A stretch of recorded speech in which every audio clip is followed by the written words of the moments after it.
Well, hello everyone, good evening. Welcome back to PSGL here for round 5. We're off to Sao Paulo. It's the Brazilian Grand Prix, and I tell you what, we've heard some news this week. It's reverberated around the scene. Join me, though, George Morgan TV for tonight's race. Joining me alongside me as well, Jack Kinnan, the Irishman's back. I'm back from Poland, Jack. I could not leave you for that long. I just simply couldn't.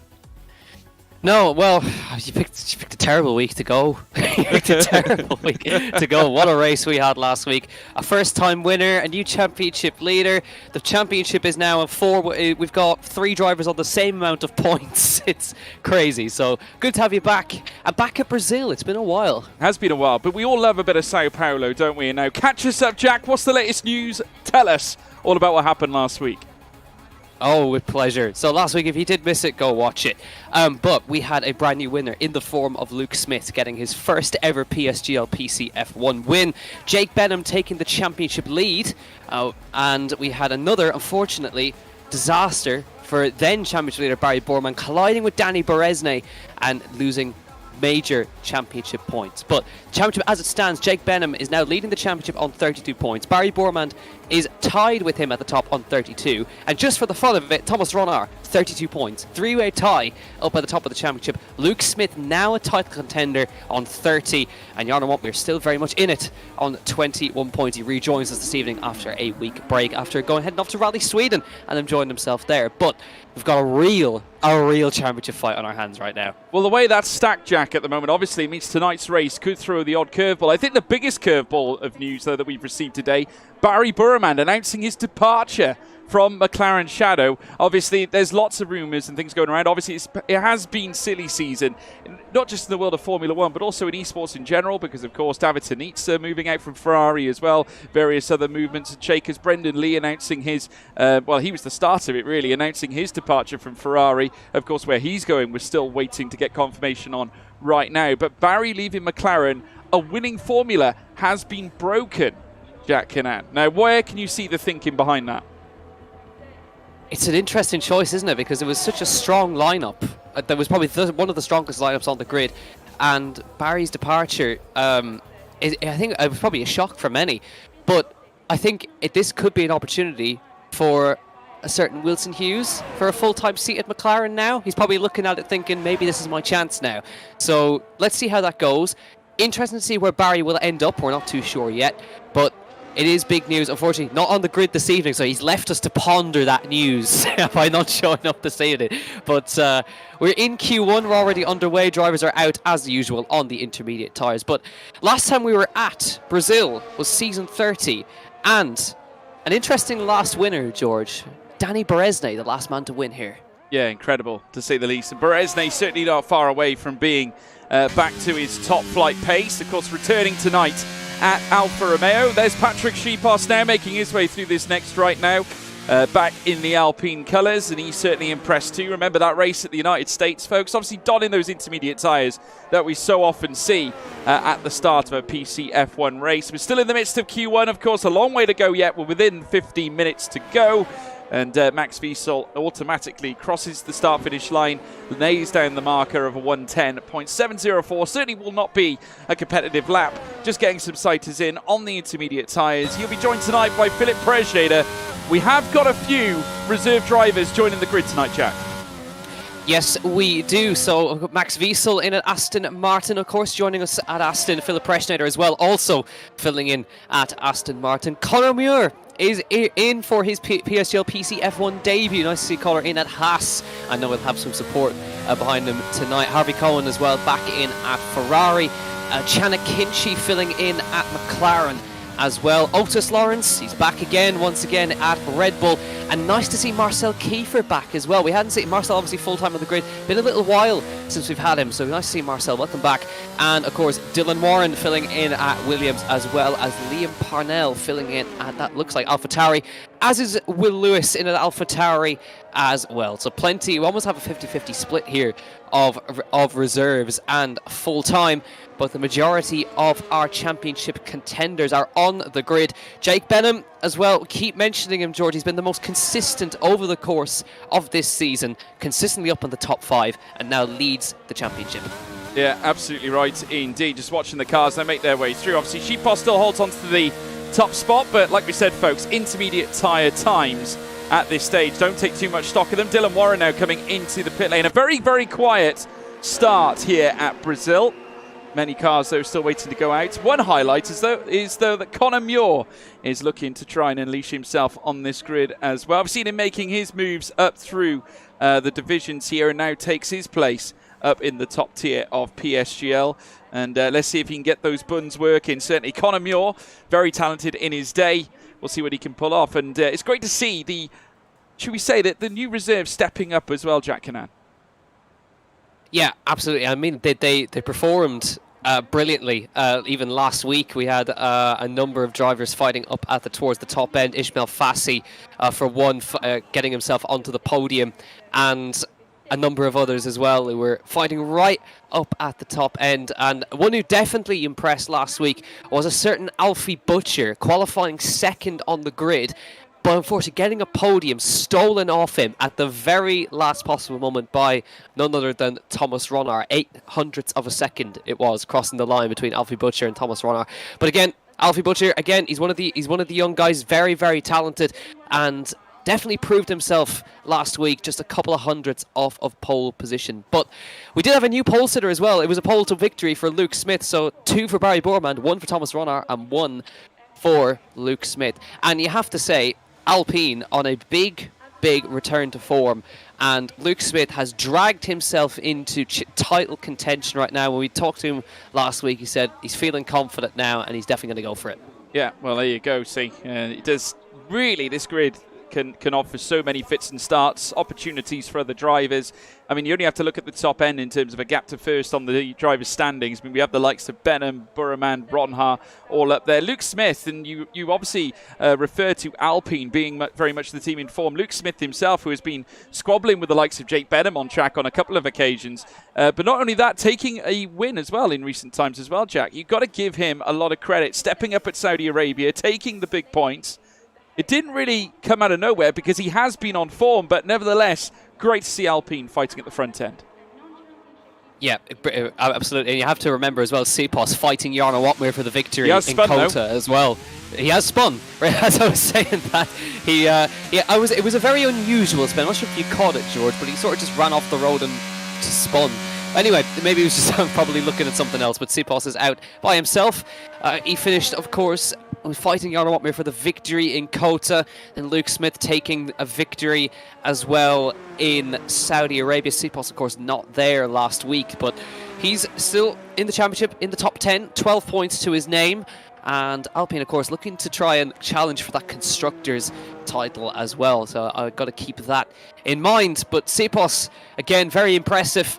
And we'll see if he can get himself back up to the top step again. A former winner in PSGL back at Silverstone a couple of seasons ago, when he was just a reserve driver, but now full-time F1 esports. But he is going to take us for our first proper lap around Interlagos in 2 seasons. He certainly will, heading down through towards the start-finish line. Another alarming point to note, Will Lewis retiring from the session very early on. Now, I'm not sure whether that's a declaration of a last to first. I did check the steward's notes, couldn't see a quali ban at all inflicted on Will Lewis, already on the back foot from the very start of this qualification event. So the AlphaTauri will be starting from the back of the grid. Patrick Schipos now down through towards turn 4. Let's see what he can enlist as he whips his way through this section. It hasn't deterred him despite the spin on the previous lap as he now smoothly runs it through towards the next right-hander. Then he'll take the Ferragina, then the Larangina into Curvadou at turn 7. Then before they reach turn 8, they'll have a looping left there. You can see them taking it. The Pinarino at turn 9. Vico de Parto at turn 10 as well. This one where you're very nearly turning right round plus 90 degrees, almost turning back on yourself at that point before then reaching Vico de Parto, and then you head up towards Junchao Corner out at the Marulo Bend at turn 11. Heading through now towards turn 13, you've got the Sabiba does boxes on the right hand side, which follows up then the Archibank Cardis. The crowd all littered up in the grandstands now as the Alpine heads up towards the line. What's it going to be for Sipos? There you can see it, a 107.120. That is 3 seconds clear, 3+ seconds clear, over 3.5 seconds clear of Max Wiesel in P2. Absolutely, yeah. Nice lap from Patrick Sipos. Gets the first time on the board. Now it's getting busy out on the track as we have a lot of cars out on laps. Well, Harvey Cowan was on a lap, but unfortunately had to take avoiding action from a car in front. So that's his lap, unfortunately, done. They'll have to go again. But we have many a car out on the circuit right now. One of the quickest laps, the shortest laps of the calendar, already down to 1 minute 7.1s. And we have now a couple of drivers beginning laps. Tomasz Paradzic out on the lap as well as Janek Kinci. Goodness me! Big moment there. He came in behind the Red Bull. It was a car that was on its actual outlap, I believe. The Red Bull, not quite sure which one it was. Definitely, I'm not sure whether it was Marcel Kiefer out there on track. We'll have to wait and see. I don't think it was Marcel, might have been his teammate, but getting caught up there, I think it might have been Otis Lawrence, in fact. Very interesting. Well, I've cut to Janek Kinci, who's missing his whole front wing, so we have plenty of stuff happening in Q1. Interesting stuff already going on. That's the bane of having such a short track around here, but yeah, interesting stuff nonetheless. But we carry on, and we have basically every car is out on the circuit except Janek Kinci, who's just come in. And Patrick Sipos has just finished his lap as well. So we'll have the first the official timed laps coming onto the board now. Conor Muir popping into second. Dylan Warren, he's about to cross the line now in his Williams. He'll come across to go third on a 1 minute .579. A couple more still to come. Sipos retiring. He seems to be confident. That's either a show of confidence there from Patrick Sipos. Paradzic into second on a 1 minute 7.2. Coming across the line now. A couple more cars crossing the line. Max Wiesel into third for Aston Martin. Couple more now still to cross the start-finish line now. Alvaro Carreton into second on a 1 minute 7.18. Wilson Hughes 1 minute 7.23. And then Otis Lawrence into third, 1 minute 7.21. Expect this to be very, very close here at Interlagos. Javi Cohen into eighth on a 7.3. And another of the Aston Martins now coming crossing the line for the Preschnader. Again, not quite getting time in there. Liam Parnell popping into seventh, 1 minute 7.2 as well. Couple more to cross the line. We've got the two Mercedes. Jake Benham into second, 1.84, and then Alfie Butcher into seventh on a 1 minute 7.255. Jarno Opmeer will have to go again. Unfortunately, didn't get time together there, but super close. But a show of confidence there, I have to say, from Patrick Sipos, retiring after his first lap. Yeah, certainly is a show of confidence. Jarno Opmeer not quite getting off to the fastest start, 117.2, but do not discount him yet too early on in the session. Ron Haar immediately goes to the top, though, at 107.033. But I can't help but feel there is going to be some steward's intervention, surely, on what happened between Otis Lawrence and Janek Kinci. In fact, I mean, it was just so hellacious. Kinci was out on his fast run. Otis Lawrence obviously did not see him as he broke into Junchao, stayed on the racing line, and Janek Kinci had to avoid him straight away and ended up into the barrier, crashing and losing that front wing. Therefore, he now has to sit in the pit lane, and now effectively Kinci will only have one run now here in this session, because now we're stretching into now the final 5 minutes, 5 minutes and 20 to be precise, and Kinci will only have one chance to enlist a lap time to get him through to Q2. So I could pretty much say slam dunk there's going to be a steward's decision on that, Jack. Yeah, absolutely. We'll have to keep our eyes on that. Of course, Jarno Opmeer just popping into fourth place there, just ahead of his teammate Jake Benham.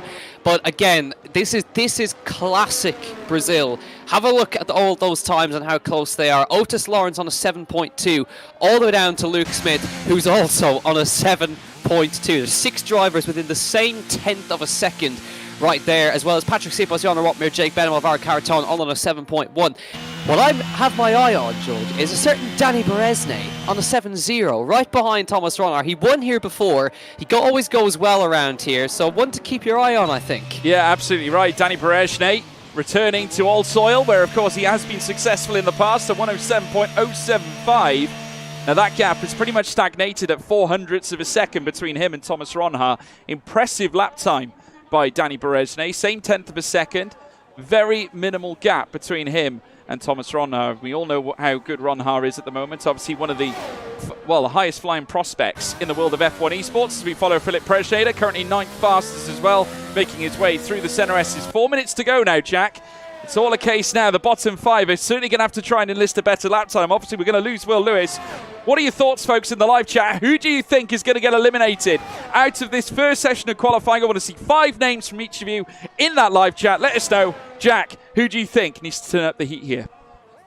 Well, I think one that's going to be feeling a little bit definitely not safe. But Luke Smith, championship contender, down in 14th currently, so he needs to find an improvement. But again, around a track like this, a tenth of a second is going to gain you at least about 10 places. So if you can find a tenth of a second, then you should be safe. But again, this is going to be very close. Chanakinchi, I'm not so sure how he's feeling right now. Obviously got impeded on his lap there. Marcel Kiefer needs to find a big chunk of time there. Doesn't need 0.2 of a second. Get himself through. And Harvey Cohen on a 7.36 is right there, thereabouts. And Conor Muir is currently in on a 7.3. So it could be anyone's. Everyone really needs to come out again, don't they? Apart from the top three, all feel that they are safe. And I think anyone who's sort of in that high 7.1, low 7.2, it's definitely not going to be feeling safe. I mean, especially when we have about 6 drivers in the same tenth of a second. The smallest of improvement could gain you about 6 places. Absolutely, and that is just the sheer gaps that we have here in PSGL. Certainly here at the top tier, we've seen it year on year. Some things never change. These certainly don't. I mean, you look at all those times, even from Otis Lawrence down through to Luke Smith in P14, all of them within that same tenth of a second. Minimal gaps. I mean, you just have to look at Wilson Hughes and Philip Presnader for starters. The gap that separates them is a mere 0.02 of a second. But folks, remember, if you are a PSGL viewer, you can obviously subscribe to the channel and stay up to date with all the racing that we have going live here, including that of the new E-Series that has been brought to this channel too. Not to mention, join the social media at Premier Sim GL live on Twitter. You can see absolutely everything, lots of updates on there, as well as Instagram, and stay up to date with all the standings and results as well. So make sure you do that. As we're now seeing Chanakinchi out on his one last chance saloon here, Jack Canan. It's redemption time for the Turk. Yeah, and he's invalidated. So he's going to have to go again, but again, he's only going to get this one run. Like you said, he's on it. He was on a timed lap there, but he's just sort of getting himself ready to go again now. Was on a push lap, but unfortunately invalidated that first effort. So he's going to have to try again. Thankfully, he does have a clean run by the looks of it, so he can go again. Won't be ideal that he didn't get that lap together initially, but Chanakinchi again hopefully doesn't get impeded on his second attempt here for the Turk. Sitting 20th, so needs to find a big chunk of time to get himself through into the next part of qualifying. Again, the bottom 5 gets eliminated. So we have Jarno Watmir, Jake Ben, Alvaro Carton. They are not coming out. So everybody from Otis Lawrence down has come out. That just shows you how close this is going to be to get through into Q2. It's probably one of the hardest tracks to do it, especially when we're talking about marginal gaps. So Chanakinchi, he is on his timed effort now. Still a couple more cars still to finish their laps now. We have Dylan Moran coming across the line. Didn't get that lap together, but can go again if he so wants to. But we'll stay with Chanakinchi. Luke Smith, there's the lap from Luke Smith that he wants there. 7-0, gets himself safely through into Q2 there. So good effort from the man who sits 4th in the championship, just 3 points off the championship lead. But Chanakinchi now heading through the last corner, gets a little bit of understeer on the first part of it, getting up towards the start-finish line now. And Wilson Hughes did improve there, 7.1 for Wilson Hughes, so he's safely through. Chanakinchi up to the line now. Does he get himself safely through to Q2? Comes across the line, just out by 0.02 of a second. So Chanakinchi will unfortunately be out of qualifying for this Grand Prix. Otis Lawrence safely through by the looks of it for now in 6th place in the Red Bull. Marcel Kiefer will be crossing the line next in a few moments. Tommy Pragis, though, will come across the line first in the Alfa Romeo, improves to 10th. Here comes Kiefer crossing the line, goes 11th, so safe for now. And then we have one of the Ferraris coming across the line now. Harvey Cowan not going to make it through in that car. And then we have Philip Presnader crossing the line next. Doesn't improve. Max Wiesel coming across the line shortly as well. Conor Muir just out at the moment. He won't improve. So Max Wiesel, can he get himself out of Q1 in his Aston Martin? Coming up to the line now. Does he make it through? Yes, he does. Into 10th place for Max Wiesel. Now, next to cross the line will be Ferrari of Alfie Butcher, the man who finished 2nd on the grid last time. Coming across the line now. Does he make it through into the next part of qualifying? Certainly does. P8 for him, and that is your bottom 5 then. Conor Muir, Chanakinchi, Dylan Warren, Harvey Cohen and Will Lewis. But very close, but all our championship leaders safely making it through. Yeah, Alfie Butcher managing to get into the top 10. A brilliant last clutch lap for the Ferrari now. Holds his position in the top 10. Unfortunately, his teammate Harvey Cowan eliminated, obviously along with that of Will Lewis. Dylan Warren just barely managed to get himself up a spot into P18, but it certainly won't be enough for Q2. Chana Kinji went from bad to worse after the incident, obviously at the start of quali. Now coming back out, barely able to improve on his previous best lap time, finishing in 17th fastest. Connor Muir just wasn't quite enough. Could not quite get into the Q2 bracket, and now has been eliminated in this first session with Philip Presnader right on the bubble. But credit certainly to Alfie Butcher and also to Marcel Kiefer, who managed to pull it out the bag as well. So we'll have to see whether they can do the same into Q2. But here are your standings, folks. Thomas Ronha sits in P1 with Danny Berejne second, Luke Smith third, Wilson Hughes fourth, Patrick Shepos in fifth, Otis Lawrence in sixth, Jarno Otmir in seventh, Alfie Butcher eighth, Jake Benham ninth, Alvaro Caraton 10th, Max Wiesel after that last lap in 11th place as well. Tommy Prajic in 12th, Marcel Kiefer moving up into 13th with Liam Parnell 14th, Philip Presnader right on the bubble in 15th. We've lost Connor Muir, Chana Kinchi, Dylan Warren, Harvey Cowan and Will Lewis. They are out of the session. But of course, folks, still a long way to go. We've got certainly plenty to bring you here in PSGL. Great to be back here, obviously. And like we said, lots of major news flying about all over the place at the moment, including that of Barry Burman marking his move away from McLaren. And we'll have to wait and see where he goes. But the rumours have been swirling about as to where each of the drivers are going. There's going to be a lot more to come, I can assure you. Very much is silly season for this year's Formula One F1 Esports, well, should I say F1 Esports Pro Championship. But certainly is a credit to them, and we're seeing now more teams get invested into PSGL, more attention now on league racing. I mean, you only have to look at the E-Series now, Jack Canan, with teams like RHE, Veloce, Ferrari, bear in mind there's so much, in terms of teams coming in, joining league racing now, becoming part of the community, building community teams in order to try and find new stars for the future. Just goes to show how prominent this series really is. Yeah, it really does, and it is the perfect way for teams to see young talent coming through and how they fare up against the existing drivers. So it's the perfect stage really for these drivers to show what they're capable of, and especially the E-Series is a real testament to that with how many teams they've managed to get on board for that. So great work from them. Q2 is underway. They're actually fighting on track for position. So already in Q2, it's very tight out here for track position in these early runs. You want to get a run in early. Every car is out on the track except Marcel Kiefer and Liam Parnell.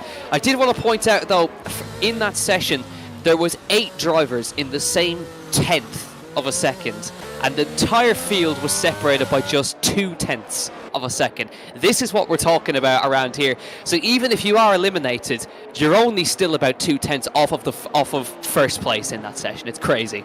Yeah, pretty much same old story when it comes to PSGL, isn't it, Jack Canan, really? I mean, it's what we tend to see. Certainly lots of gaps in terms of lap times. They're very much reduced. They're not very elongated. I mean, the gaps are marginal. As I always say, thinner than a fly's eyelash, and they certainly are here today. In terms of your top man for Q2, Jack Canan, what are your thoughts? Oh, I'm not so sure. I'm liking the look of Danny Berejne at the moment, I have to say.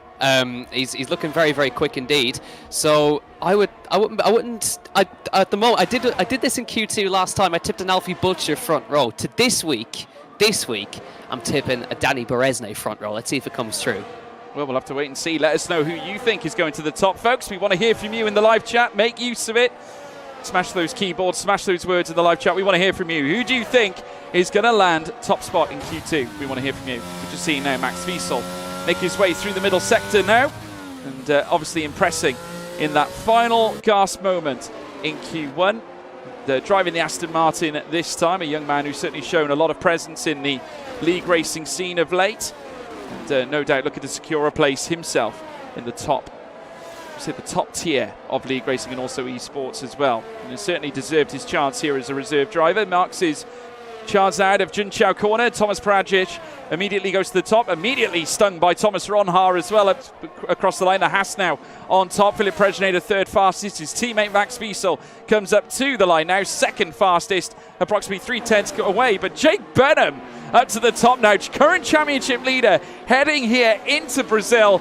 Now takes top spot here, just marginally clear of Thomas Ronha as well. Approximately, oh, look at Berejne. Your man Berejne now up to second place. They're coming in thick and fast, Jack Canan. Now remember, these runs are on used tyres, and I have a little feeling why I think there's been a rush out, George. Do you see those clouds I am seeing up ahead in the air? Them. They are looking very menacing, I will be honest. Yeah, so I've now sort of... Took me a second, but you could see, I guess they may be expecting rain a bit later in this session.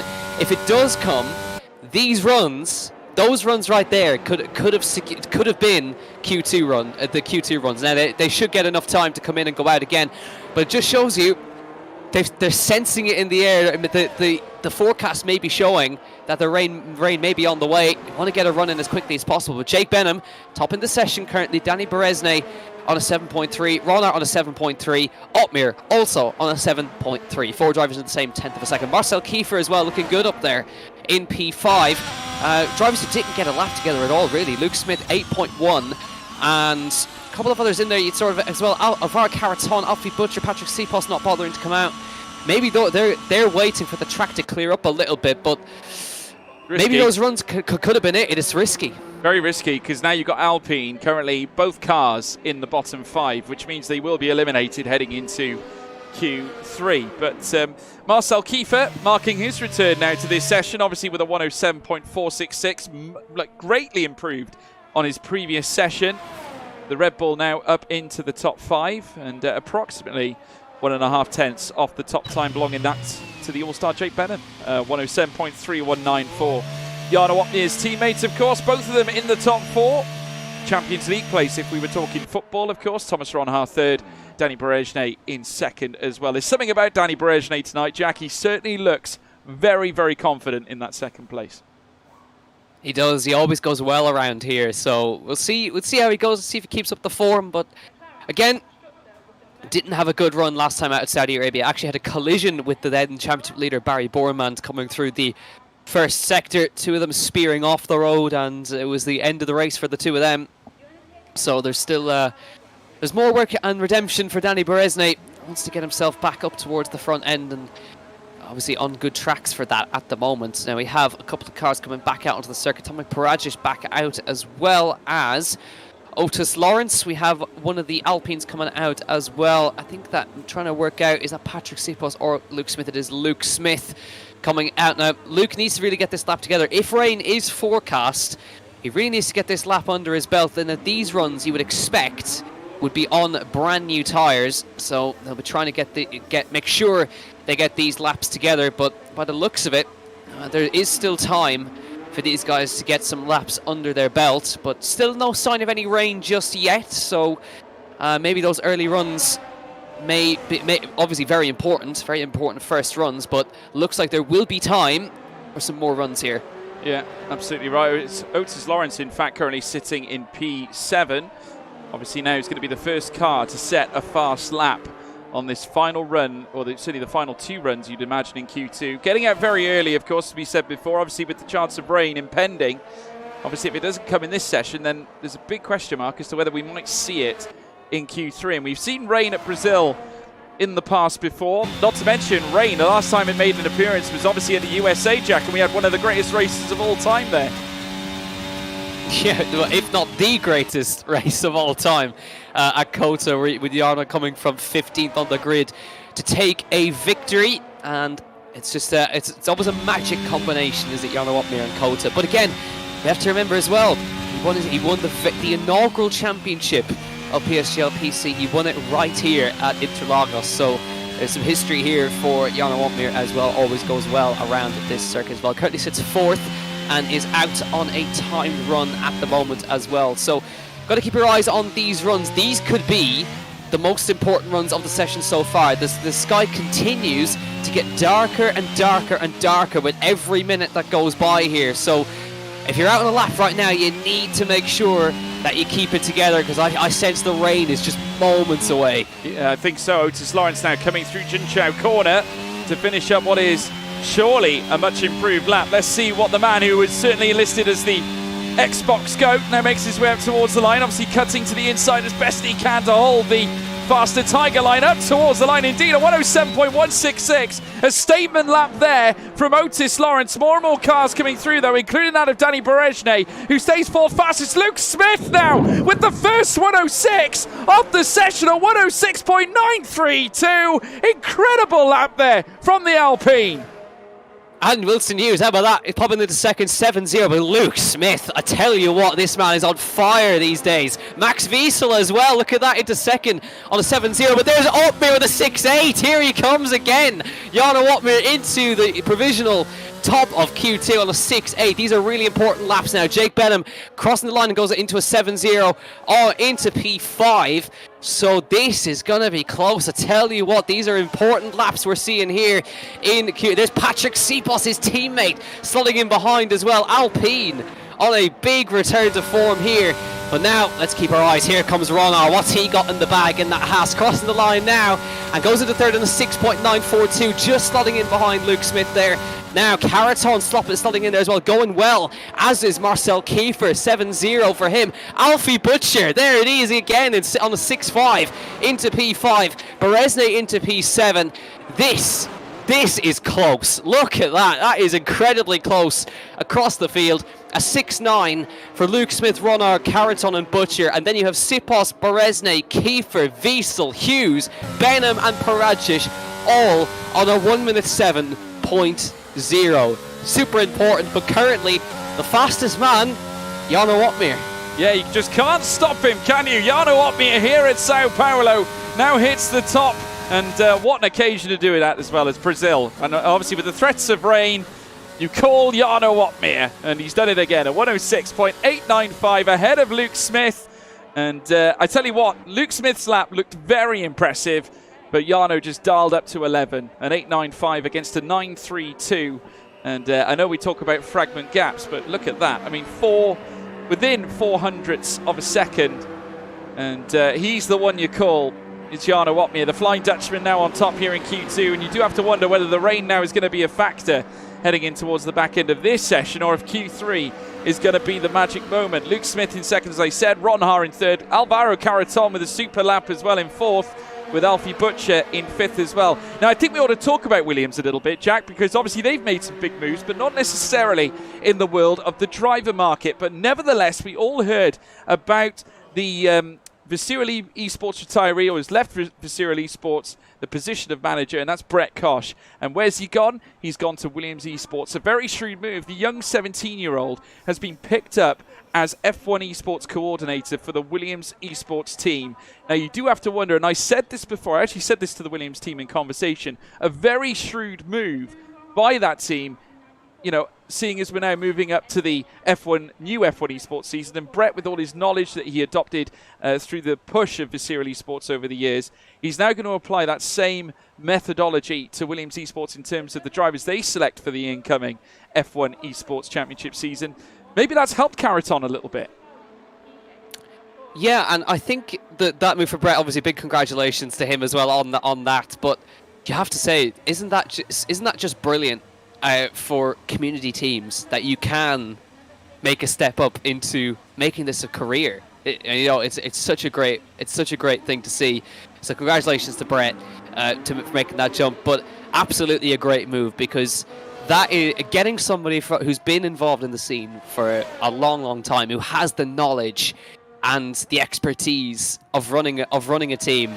Knows the drivers, knows the ins and outs. I mean, you can't really ask for anything better, can you? You get somebody from league racing to run your team, and I think that's going to be a continuous theme going forward in future F1 Esports seasons. But Williams, I think, one of the first to jump on it, and a very smart move at that.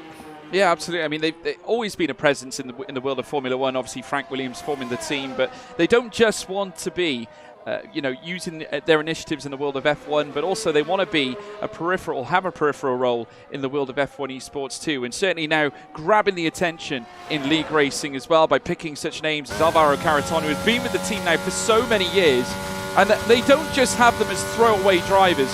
These are drivers that they keep and maintain. They make them better. It's about enhancing the value of what they have, and I personally believe that having a guy such as Brett Koch behind the team, I think he's so smart. and such a power play by Williams in terms of the knowledge and understanding of league racing, because that sets the very foundation of what your F1 esports team could and potentially be. Absolutely, and he's in chat at the moment. Hi, Brett. Oh, is he? So, yeah, he's watching there. So I bet his head's expanded already. So there we go. Yeah, we might have just inflated his ego a little bit there. So, sorry, Brett. But we're back to the action in Q2. We're back on the final runs here in Q2. A couple of drivers out on a lap. Philip Preschneider is on a lap, but had a huge slide coming through the first two corners, so that lap may well be it's definitely not going to be ideal. A couple of drivers not coming out. Jarno Watmere, Luke Smith, Thomas Ron are not bothering to go out again. They feel that they are very much safe, and they certainly look like they're going to be. So everyone down for Alvaro Carreton, Alfie Butcher, and everybody behind is coming out again to begin another lap. So this is going to be fast and furious, let me tell you, to get yourself through into Q3. It's probably one of the hardest tracks to do it at, to get through to Q3 at Interlagos. Plenty to come here. Is Philip Preschneider. He's got to get another chance here to go on another lap, but he's going to be watching that second corner like a hawk. And again, invalidated coming through there, so that's not going to be. Philip Preschneider will be eliminated from Q2, will not make it through. But I tell you what, a man who needs to get through here is Jake Benham, and he slots up to second there, 1,000th of a second quicker than Luke Smith. That was an important lap for the championship leader. Gets himself through into Q3. Let's see if anybody else can get through here. Max Wiesel needs to go again. I think if he does have time, he can go again. But there is still plenty of action still to come here. Marcel Kiefer on the bubble, coming up towards the line now. He's P10. He's on an improvement. Where does he go with this lap? Coming up to the line, to the top. Marcel Kiefer is back, ladies and gentlemen. But Berezne, I tell you to keep watching him. Danny Berezne, trying to keep my prediction through. To keep my prediction true. Thank you, Danny Berezne. Sensational lap indeed from Berezne. Kiefer as well, marking his return to the top end. Incredible stuff indeed. Both of them now sharing the top spots. Patrick Schipos, fourth fastest. Carreton now heads through the final part of this circuit. The times are heating up. You get the vibes that the track is heating up with all the rubber coming through. Alfie Butcher, third fastest. Here comes Carreton, second fastest for Alvaro Carreton. Pincers that of Marcel Kiefer, with Berezne still holding on to top spot. Wilson Hughes as well. He is currently stuck in a bit of a train. Not ideal. 10th place, but I think he might be safe, although the impending Max Wiesel might have something to say about it. He's in the pit lane. That means that Wilson Hughes will be staying in. Incredible lap from Danny Berezne, P1 in Q2. I tell you what, Wilson Hughes, Thomas Ron, and Luke Smith will be breathing a massive sigh of relief there. They got away with that one. The track obviously ramped up in that last part of qualifying, and Wilson Hughes making it through right there, but great job from those guys getting through on one less run. But Danny Berezne topping Q2 in front of Carreton, Kiefer, Butcher, Otmir, Sipos, Benham, Smith, Ronar and Hughes making it through into Q3.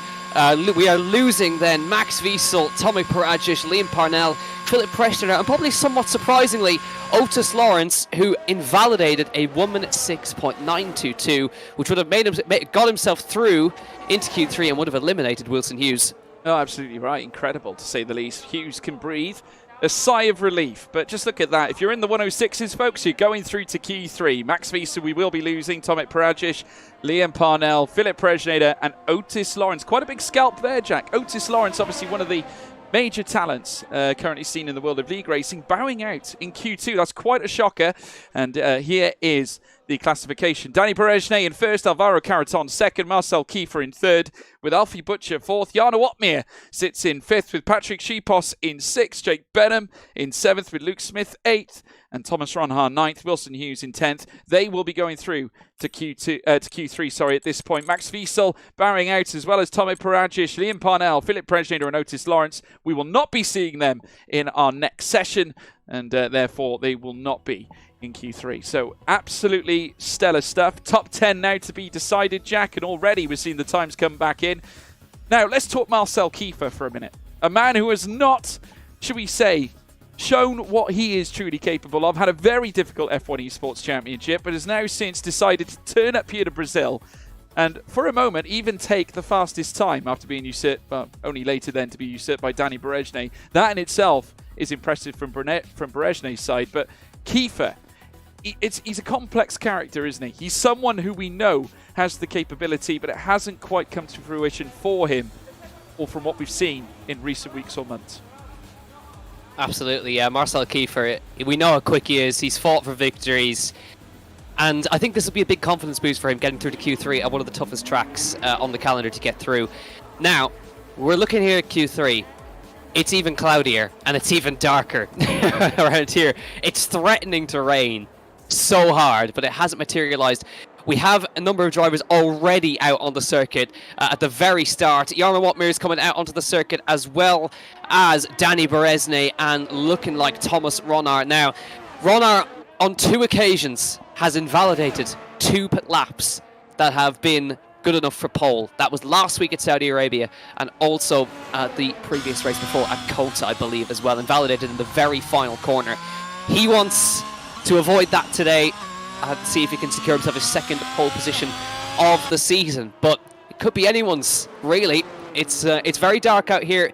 But again, we haven't seen that rain yet. It's threatening to rain so hard. It looks like it could start at any moment, but still, we have a couple of drivers coming straight out, getting times on the board, and making sure that if it does, and the off chance it does, that they do have a time on the board. But Thomas Ronnar will be the first man to do so, coming across the line now, and again has dragged himself back into the championship fight after that sort of devastating triple warning that he got.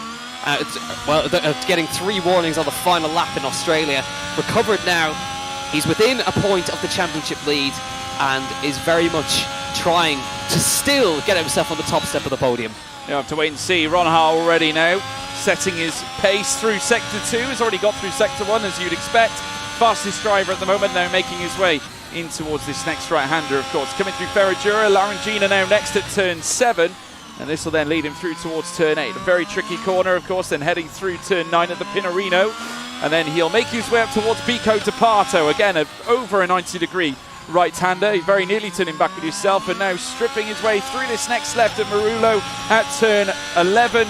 And then Junchao corner at turn 12. Again, a very, very tight, almost 90-degree left-hander. And now a couple of very couple of slight corners now, as you know, goes past the Sabibatas boxes at turn 14, and the Archivan Cardis grandstands up towards the line now for Thomas Ronnar, and immediately a 106.8 flat at that point sets the benchmark for the opening of Q3. Jarno Watmir now 106, approximately 500ths away from Thomas Ronnar. Danny Berezne in 3rd, fastest as well. The only 3 lap times we have seen. The rest of the cars, Jack, answer me this, currently sat in the pit lane. Yeah, still sat in pit lane, but Ronnar out of the box with the fastest time so far in a 1 minute 6.8 flat. Jarno Watmir just half a tenth behind. I would wager Danny Berezne, that is a huge set on Danny Berezne's Alfa Romeo. Remember, he was also in Q2, was also on a 1 minute 6.8. So there is still definitely more time for Danny Berezne to come, but nobody else coming out onto the onto the track at the moment. Well, they've just started to come out now, and so they've started to appear out onto the circuit now after those guys have done their laps. Luke Smith emerging from the pit lane now, as well as Patrick Sipos, and we have so again both Alpines and both of the Mercedes getting themselves through into Q3. It's a good effort from those two, and of course they'll be wanting to get themselves back onto the top step. Luke Smith trying to go for a 2nd win in a row. Patrick Sipos trying to go for redemption from Kota. But again, plenty still to come here. Wilson Hughes, I think, will be the first man to go out on this run of these runs. But interesting to see that everyone else came out when the top 3 also came in. But I suppose that does give them a bit of a reference as to where they should be. But a 1 minute 6.8 straight out of the box from Ronnar. I'll be worrying for the rest of the guys here. It certainly will be, especially so early in the session as well. Obviously, the track does warm up as we make our way through. Wilson Hughes now is about to get started on his opening lap. Let's ride on board with the Scot. Of course, he's been with McLaren Shadow last season. Of course, we've seen Barry Burraman, who, of course, won the opening 2 races here in PSGL PC Championship, leave the team now. Wilson Hughes, obviously a very, very vital part in terms of working behind the scenes. Never got a chance to drive, though, obviously, because both Lucas Blakely and Barry Burraman were in contention for the title. We're now seeing him make his way in towards Sector 2 now, coming through the Ferragura and now the Larangina as well. Coming out of turn 7, you'll then take the trip round turn 8, and then out of turn 9 as well, the Pinorino corner, and then through Bico to Pato at turn 10. Tell you what, the Scotsman would love a big result here. Has been fairly consistent this season, 3rd place, already scored a podium at Australia, followed up with 3 consecutive points finishes at Abu Dhabi, USA and Saudi Arabia. Would love to take yet another podium, of course, this season. 1 to his name so far, and is showing some really good pace as well. And at the end of the day, you need good pace to be here in Q3 as he heads up towards the line now. And that goes 3rd fastest ahead of Danny Berejne. Got more and more cars coming through as well, including that of Alfie Butcher, who immediately doesn't set a time, of course, in validation, I think, on that first run. As more and more cars look to come through. Thomas Ronha not content with the 106.8. He's back out again, Jack. He is. Patrick Sepos as well. He's in there, isn't he? 1 minute 6.8 for Patrick Sepos as well. So he's very much in here now. Jake Benham up to the line now. Championship leader. Let's see what this lap is for the young man. Comes up to P4 on a 1 minute 6.927. And Jarno's back out on the circuit as well. So let's see how's Ronar getting on. We'll keep an eye on these laps. Get going for a second lap. He's already 200s up. Caraton up to second. Tell you what, Caraton's looking great today. Very pacey out there on the circuit. And just having a look at those sector times, Ronar has got a full 10th on Otmir through the first sector. This is a mega run from Thomas Ronar already through that first sector. Otmir is up in that first sector. So let's see how it gets on. Again, differing setups on the cars, of course. And we will see how this run works out for, again, 200s up in the first sector for Ronar. Now towards the second sector he goes in his Haas car. Keeping an eye on the sector times, almost a full 10th. He's 800ths of a second up. This is going to be a quick time from Thomas Ronar here. The Dutchman trying to take the championship lead today off of Jake Benham. He's 2 points off the lead now, trying to go for his second pole in PSGL this season. Come up to the line now. Thomas Ronar comes across the line. It's a 1 minute 6.71. It's a low 7 for Thomas Ronar. Epic lap from the young Dutchman there. Benham backs out of his lap. Otmir coming into the pit lane now to finish that run. What a lap from him as he comes across the line. There's Berezne into second on a 1 minute 6.7 as well. Berezne's in this, I tell you what. Yeah, Berezne back with a bang. What about Marcel Kiefer, who's there making his way through the final corners now? Can he put his car closer to the top? A 107.229 was his opening lap at the start of the stint. No, he's bailing out, not happy at all with where he sits. Invalidation for Alfie Butcher. He will not be setting a lap on this occasion, but we have 4 minutes still to go. Still time for drivers to set one last gasp effort. I get the feeling that Mercedes guys came into the pits to get themselves sorted. One final run to decide who's on pole. But I tell you what, that lap time set from Thomas Ronha is absolutely it's absolutely formidable, Jack. Absolutely formidable. A 106.712, a whole, well, within 300ths of a second ahead of Danny Berejne, whose lap also was spectacular. Yeah, brilliant lap from Danny Berezne, you have to say, and from Caraton as well. Great to see Caraton back up towards the front end. Has been sort of struggling in the first half of this season, and is great now fighting right up at the top end. He always goes well at Brazil. Of course, has previously, from what off my memory, he has won here before of our Caraton. In that season, I believe it was in that season finale, where Jarno Otmir clinched the title. Was Alvaro Caraton was also a winner here around Brazil. So it is now crunch time, and the first car in the final part of Q3 heading out for a lap now is Jarno Otmir, and up towards the front end now. This is one of his better qualifyings, George. He's right up there in the fight. Of course, came from 15th before to take a victory, but I suppose he's now very much in a fight for a front row here. We have Jarno coming out on the circuit now. Wilson Hughes coming out as well. Alfie Butcher as well. This is really anyone's game, but at the moment, who has got an extra 10th in hand? Ronar's got the pace at the moment, but has Berezne got a little bit more? Well, you do have to ask yourself. I mean, right now, if you're Jarno Otmir at this point, obviously tremendously fast, and if you couple his quali performance today, and should we get wet weather stepping into the race, then he is going to be, a true front-end customer when it comes to the race. And naturally, if you're a driver, Jack, on the other end of that, do you fear that scenario, that the rain comes down? We all know how Jarno's good in the wet. He's brilliant in the wet. We saw him at the United States. There has been no better performance, in my personal view, than that United States race at COTA. you know, if you come into Brazil, a track which is an exciting track, lots of opportunities for overtaking, certainly here. If you put Otmir at the top 10 level of qualifying here in Q3, then all of a sudden during the race through the possibility of wet weather becoming a factor as well. Do you automatically become wary of Jarno as a main danger? Yeah, I think you have to be. If rain is forecast, you have to watch Jarno Otmir, especially. So he obviously didn't go on a push run there, still on his second warm-up lap now. So the man who's on the time lap at the moment is Wilson Hughes in the McLaren, immediately 600th of a second up on his best time so far. It was on a 7.1, remember, that would have been on a used set of tyres in that first part. So this is going to be an epic qualifying. I already feel it. This could be anyone's here in Interlagos, but looks like the first lap will be belonging to Wilson Hughes. We'll keep an eye on the man who's the sole representative of McLaren in Q3 at the moment, and we'll see if he can improve on his time of a 1:07.135. Currently sits P7, coming to the Sector 2 split now. How far is he? He's 3/10 up. This is a great lap from Wilson Hughes. Keep an eye on this now. If he keeps this tidy, this could be right in the mix, George. Here comes Wilson Hughes up towards the start-finish line now. 3/10 up in the middle sector. Where is this going to put the McLaren now? Heading up to the line now. The young Scotsman, where does he go across the line? P3, the same time as Beresnay. How about that for Wilson Hughes? Matches Beresnay by the 1,000th across the line here in Interlagos. This could be a very interesting qualifying. Alfie Butcher now, he has invalidated his time. Who is next up to cross the line now? Keep an eye, here comes Caraton crossing the line. He's beginning his lap now. 8:30 is his lap. Thomas Ronar beginning his second lap now as well in that Haas.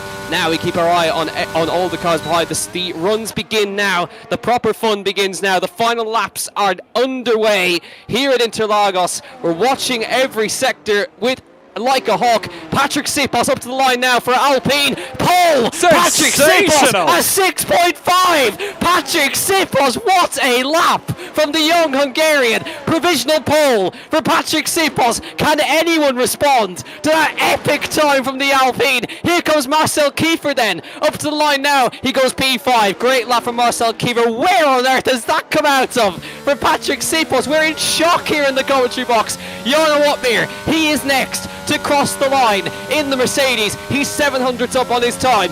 Here can he steal pole position for the first time this season. Here comes Otmir. Is it enough? It's second on the grid for now for Jarno Otmir. Next up to cross the line, Alfie Butcher. P8 for him. Next up is Caraton. He goes to second for Caraton. Ronar is next. P2 for Otmir. Jake Benham, he's the last car to cross the line here in his Mercedes. Only manages P7. Luke Smith is the final car to cross the line here for Alpine. And he goes to P10. Patrick Sipos out of nowhere, his first pole position this season, and he's done it in some style.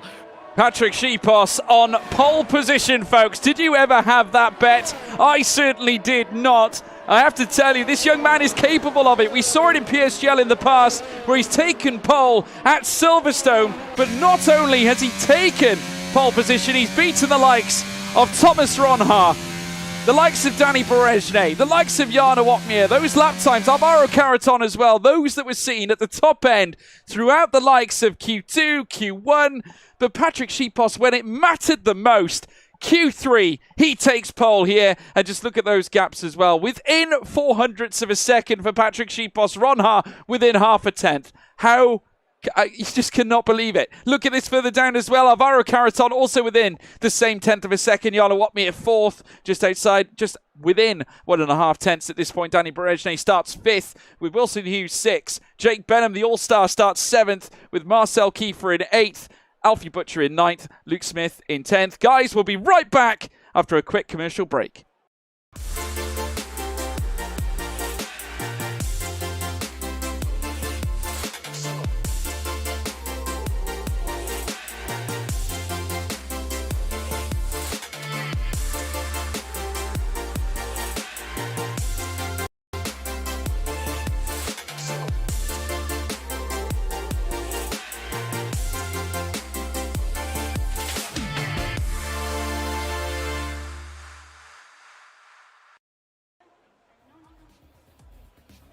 Well, welcome back, folks, and what a qualifying session. One of the most unlikely pole position sitters, Patrick Schipos, going to the top end. Sensational stuff indeed, Jack. Any comments on that? I'm shocked. I think we all are. Incredible time. Yeah, I did not expect that at all from Patrick Schipos. But again, this Alpine resurgence is continuing, isn't it?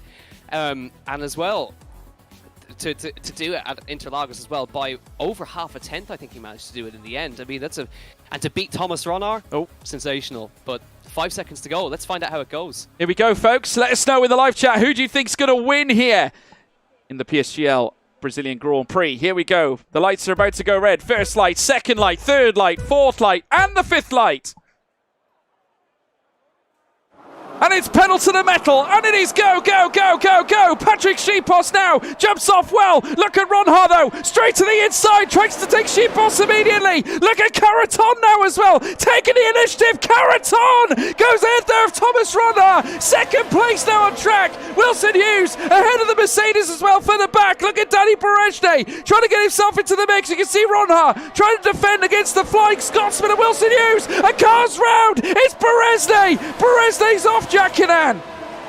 Oh, it's gone from bad to worse. He had a terrible week last week spinning off, and now it's happened again. But I tell you what, Caraton, what a move around the outside of Ronhar into turn one. It was brave. It was brilliant that he takes P2. Ronhar sits in P3, and no change really up through the order here. Luke Smith making up one place into P10 in his Alpine car as well. Biggest mover at the moment, Otis Lawrence up 3 places from where he started up to P12. He is Dylan Warren up 3 as well. But brilliant move from Caraton, absolutely opportunistic, but Schipos held the lead, closed the inside line, kept Ronhar behind, and left him vulnerable to the attack of the Spaniard of Alvaro Caraton, who sits second. But Schipos leads at the end of lap number 1 now, and we keep our eyes on everybody behind. Alfie Butcher starting to tee up Jake Benham here. Jake Benham forced to go defensive in towards the first corner, but still no way through for Alfie Butcher on that opening lap there. But tell you what, brilliant move, absolutely brilliant move from Caraton there. Yeah, Alfie Butcher very much looking all over to see whether he can make a move here on Jake Benham, who immediately now goes defensive yet again. You get the feeling that maybe Benham's feeling a little twitchy. We've got to move further back as well. Tommy Paracic now looking to make a move down the inside of Otis Lawrence. The two of them coming together. No space available for Otis Lawrence, but still they remain side by side. The Red Bull refusing to give up the fight. Through they go, round the Ferragura. They're now going to tee up yet another venture through this next right at turn 8 as well. But still, it's Otis Lawrence managing to fight back against the move from the pole. Paracic now reduced to 12th place. I think Tomek was absolutely full lock to the left going through a right-hander there. That was very, very scary for him, but he again falls behind Otis Lawrence, who's in P11, trying to make up more places to get himself into the points positions for now. But again, we can expect the race to settle down a little bit now. Schipos with a 0.5 of a second gap over Caraton at the moment. Well, Alfie Butcher's looking quick behind those Mercedes at the moment, but again, he's used a bit of DRS to sort of stay in there. Otmir challenging the back of Wilson Hughes at the same time as well, as DRS is now enabled on this lap. Will Lewis making a position on Chanakinchi back there as well. Yellow flag is out. Chanakinchi, is he round? He is. He's round in turn 1. So that's gone from bad to worse for the Turk, unfortunately, losing the front wing in qualifying and now falls to the back of the order for now. But again, DRS enabled. The whole field is in a DRS train except for Chanakinchi down at the back of the order right now, but Schipos still in control.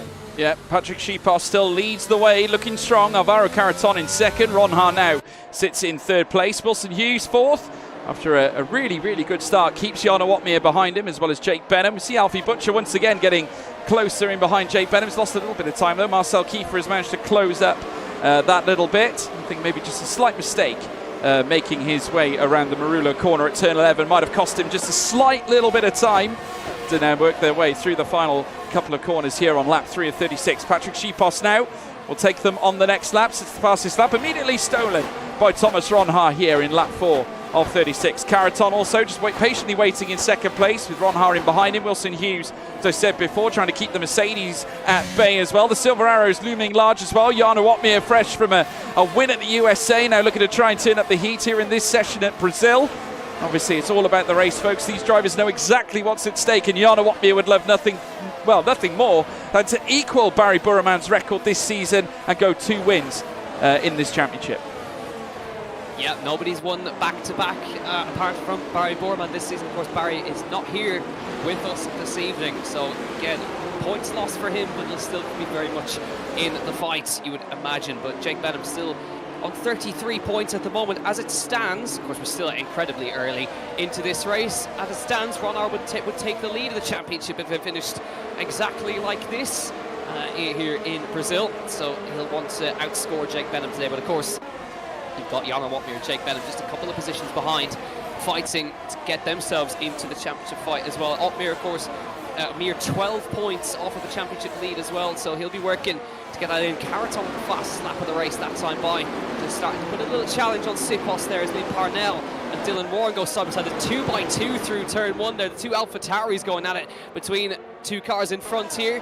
Will Lewis, of course, start from the very back of the grid. Very loose moment through there as Beresnay trying to recover after that early contact between himself and another car. Moves up to P18. And we'll hope that there will be a safety car for his sake later on. But again, it's all settled in front. They're starting to gap Wilson Hughes a little bit here. These top three starting to get away. So let's see if they can do so. Wilson Hughes doing a good job though, sitting P4 and staying in behind Ron Hart. But again, we can't expect things to kick off just yet, as these races are quite formulaic. But I tell you what, once we get to pit stop phase, this is going to get mental. Yeah, could well do. And there is still the possibility of rain. We haven't discounted it. Still looks rather grey here at Interlagos. Opportunities here, obviously, for drivers who are outside the top 10 or perhaps further down the classification to perhaps strategize their way to the top. Marcel Kiefer getting closer as well to Alfie Butcher as we now watch them make their way down through towards the center S's. Still at this moment in time, though, Shipos leads, with Caraton in behind as well. Obviously DRS still useful, but we are still in amongst a train. We'll take one move to obviously break that train as well. Break the chain indeed, heading down the long straight now. Luke Smith in behind Marcel Kiefer, also a phenomenal contender in this year's championship. As now we watch them make their way through this next left still. Shipos leads. Caraton second, Ron Hart third, Hughes in fourth, further back as well. We just see the group getting very feisty in the bottom end as well. We saw Lewis, Beresnay and Cowan almost having a big moment earlier on out at the centre S's in towards turn 4. But luckily enough, certainly it was all okay for all of them. Chanakinchi still 5 seconds off the pace as things roll around now here in lap 6. Sipos now still leads, Caraton in behind. And there you can see the gap still remains at half a second. Further back, Ron Hart, currently outside of that 0.4 of a second gap, but bringing it straight back in as they now make their way past the Archie Bancardes. Sipos now towards the line. We'll begin lap 7 of 36. We're getting closer and closer until the pit stop phase. Every single car out on hard tyres though, Jack, makes me think they're all on the same strategy. Maybe go as long as possible until the rain comes down. Yeah, you would expect that, as Max Wiesel was side by side with Otis Lawrence. He's having to keep the young man behind him and manages to do so for now. But it is getting it is quite dark out there. Still no sign of rain just yet, but everybody on the same strategy here. And Caraton getting ever closer to the rear end of that Alpine. I almost feel like he's going to take the lead here at Caraton very, very soon, but being very patient behind Sipos. This is not the first time that Sipos has been in this situation. He led most of the race at Kota, only to lose the race again. Again, it was on a penalty, but he lost the race lead on the final lap of the race. So he'll not want to repeat that this week.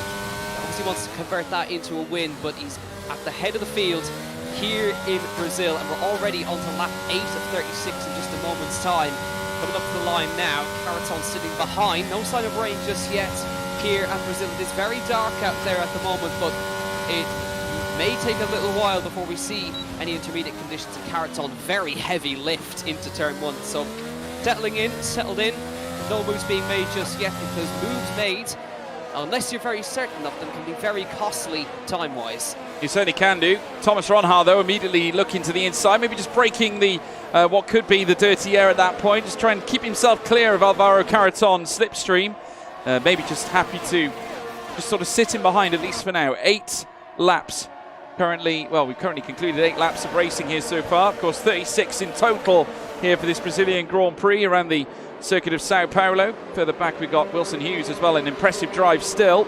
Like I said before, one of the more consistent drivers on the grid. We've seen it time and time again. Points every single race, including one podium at Australia as well. Shipos now still leads the charge. Marcel Kiefer trying to get closer as well to Alfie Butcher for that 7th place for the Red Bull. Luke Smith, of course, now in 9th as well, chasing him in behind as well. Otis Lawrence, who we saw making moves earlier on, now looking to try and gain on Max Wiesel, perhaps using some of that ERS to bring himself in towards the top 10. We can see him just using it now as they make their way down through towards the first left at the Senna S's. Breaks in just after the 100 as he now turns inwards. Danny Berejne immediately taking the fastest lap of the race, and he needs to push and is also making moves as they make their way through now. Harvey Cowan next on his list, but Cowan able to hold on here. Here comes Will Lewis now. I tell you what, these three have been going at it all race long so far. Of course, Will Lewis looking to try and move himself up the order as well. He knows what's up for grabs here, but unable to get past that of Danny Berejne. Yeah, it's unfortunate for Berejne. He's ended up so far down the order with how quick he's been all qualifying so far. But again, he's got a massive task in front of him to try to get himself up the order here. But just keeping an eye on the leaders at the moment. Sipos with 75% ERS. Guys behind him, full charge. So they've been saving up just behind here, but still Sipos doing an excellent job managing that gap and not pushing too hard either to keep those guys behind them as well. Callum Upmer, Jake Benham sitting in P5 and P6, the two Mercedes together on track. And Alfie Butcher did a nice job up at P7 and trying to, again, finish 4th last week. So obviously try and repeat that as much as he can. Marcel Kiefer up in P8, once again up towards the top end. There's Berejne. Has he finally made that move on Cowan? He has this time, moves up into P17. But again, lap 10 of 36, everyone on the same strategy here, so it'll be a case of, well, who comes in first and who tries to get there next and the tyres the longest. Yep, that is certainly the question. Berejne managed to get ahead of Harvey Cowan. Obviously, Harvey Cowan is a very formidable contender as well, so he certainly has shown himself to be a great driver and has certainly deserved his spot up with the best of them here, of course, in the PSGL F1 tier. See here in the PC category. Obviously, many of these drivers now fighting for places in F1 esports. Patrick Shipos is certainly one of those drivers that has made it to the top. Of course, been part of the team with him at Comrade Gaming and has since built himself to be part of it too. Wilson Hughes getting closer and closer to that of Thomas Ronhaar as well. Might actually choose to get past the Haas if he can unleash some of the power of that McLaren, though that time gap now starting to sprint outwards as Ronhaar looks to try and hold his position as well. Shipos with Caraton looming large as Otis Lawrence immediately takes the fastest lap of the race and is in fact looking to try a move here on Max Wiesel. A brilliant move indeed if he can hook it up. Couldn't quite do it, but a switch back to the inside here from Otis Lawrence. This could be a brilliant move. Side by side down through towards turn 4. The Aston Martin now might have to give up the ghost. In comes now the Red Bull of Otis Lawrence round turn 4. Brilliant move there from the youngster. Moves his way into the top 10, all the way from the Senna S's through to turn 4. That's how you do it. He's now in the points section here at PSGL. Sipos may have thrown it away, George. He's just got a penalty, 3-second penalty for Patrick Sipos. That puts Caraton in the net race lead. It's the same thing what happened in Kota. Picked up a penalty and may have just thrown away. But yet again, a race victory here, unless there was a glitch or something. But that is going to be a big, big loss for him, because considering how close the field is, it's going to drop him right out of the points. So now, if that penalty is not removed, Alvaro Caraton leads the race. Yeah, he does, and certainly he's going to need a huge advantage time-wise if he wants to try and knock that off, but you know how it goes. I mean, obviously the record's not good for him. We see that the time gaps are always very much reduced, and now Shipos has a mountain to climb. We've got more moves happening further down as well. Look at Danny Berejne with Liam Parnell all over his rear. Berejne managing to move up to P16. He is certainly trying to knock him down one at a time. Paragic as well. You have to wonder whether Max Wiesel has got a problem, because Paragic now has managed to dispatch the Aston Martin as well. He's up to P11. Certainly has, and yeah, that is a shocker. Patrick Sipos once again, he'll be furious with himself for picking up that penalty, but that is exactly what Caraton will want to see on his screen right now, with followed closely by Thomas Ronhaar and Wilson Hughes. But again, of course, can all change in the stewards room, but for now it'll be an interesting thing to keep our eyes on. Max Wiesel dropped down to 12th, as you said. Gradually moving up, and Otis Lawrence now in the points.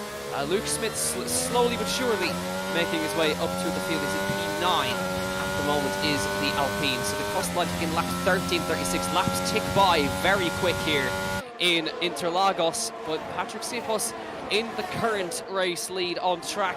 Carrottson right behind, Thomas Waller in P3. Wilson Hughes sitting in a very nice P4, which could turn into a podium if he is lucky here at Interlagos. But still, no moves being made up at the front end for now. Bit of a gap forming there. Philip Preschnader in P13. There's a 1.8 second gap back to Dylan Warren, so they've got a bit of work to do to try to catch up to that lead pack up here. But you got a feeling this is going to kick off quite soon. You do get the vibes of that. Mignano's getting closer as well to Wilson Hughes. That gap now has certainly been hanging around the 2.5 of a second gap. So Otmir is starting to push perhaps slightly here on Wilson Hughes. Obviously the in-laps matter when it comes to strategies on the hard tyres. Of course, these drivers can use a lot of the rubber here. 36 laps in total. We're only on lap 13. So you'd imagine they would take them deeper into this race, possibly box around, I would say. You know, it's very likely around lap 24, maybe 25, Jack. Absolutely, it could be as early as that. Just keep having a look here at the race director just to see of the warnings. It does look like 3 separate warnings for Patrick Sipos, so if it is that way, that penalty will not be removed. Marcel Kiefer, fast lap of the race, challenging Alfie Butcher. There's contact with Benham. Kiefer goes all the way around the outside of Alfie Butcher, and has there been an issue for Butcher there? Just seemed to ghost through turn 1.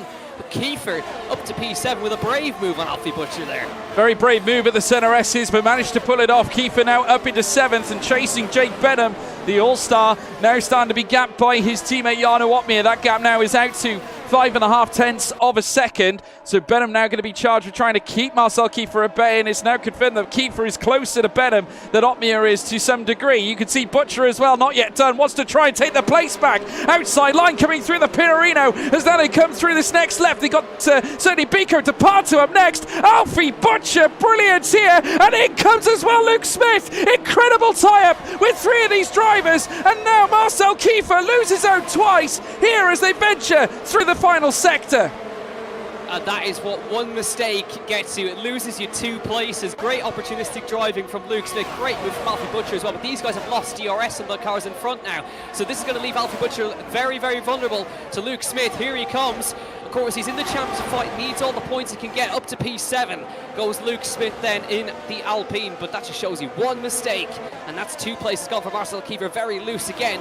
Is Otis Lawrence going to pounce on him now? Coming out of the exit of the corner now, up towards the end of the first straight. No way through for it in there, but great moves made, opportunistic from Luke Smith. He was sitting nicely in P9, now in P7, and is now back within DRS of Jake Benham in front. Yeah, big moments in this race. Luke Smith now up into 7th with Alfie Butcher now in 8th as well. Look at Otis Lawrence all over his teammate Marcel Kiefer as well. You get the feeling that the young Welshman might only want one opportunity to make the move on his German teammate here at this Brazilian Grand Prix track of Sao Paulo. Absolutely sensational scenes here on lap 15 of 36. Still a long way to go, folks. We haven't even reached the halfway point yet. Obviously that will soon come in lap 18, but have a look at this. Alfie Butcher now trying to keep back the forces of Marcel Kiefer, but it looks like now the Red Bull might be looming larger as Otis Lawrence chases them up the road as well, past the Archie Barancadas, down through towards this long straight, in towards the Senna S's at turn 1 as well. Alvaro Carreton still remains in behind Shipos.